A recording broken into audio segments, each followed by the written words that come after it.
A long time ago, a wise old man arrived in a distant village. He was always accompanied by an eagle, which was rather strange, as these birds don't usually get close to human beings. However, the old man and the eagle were inseparable and were always seen together wherever they went.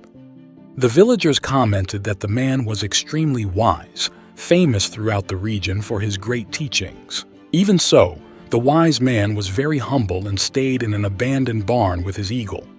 People began to get curious and approached him to watch from afar, but he paid no attention. Only the eagle remained alert. Soon the locals began to bring food and shelter, because they knew that the sage and the eagle were unprotected. They always thanked those who helped them.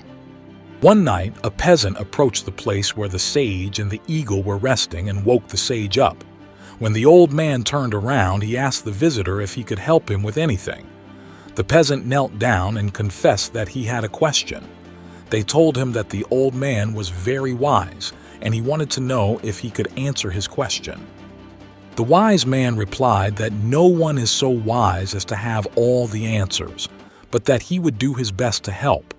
The peasant then said that he wanted to know how to open the gates of heaven and close the gates of hell, because he wanted to have access to heaven and never go to hell.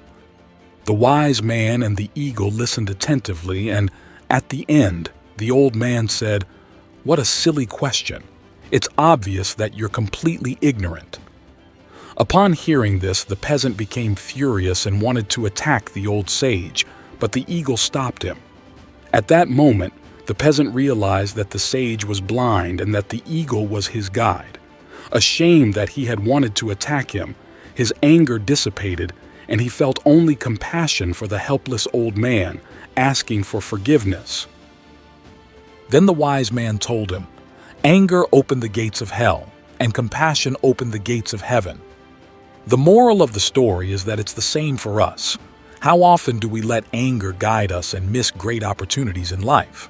That wise man lived most of the time alone, with only his eagle, in complete calm. There is a saying, the fewer friends a person has, the more time they have to be alone with themselves, and the happier they become. Think about that.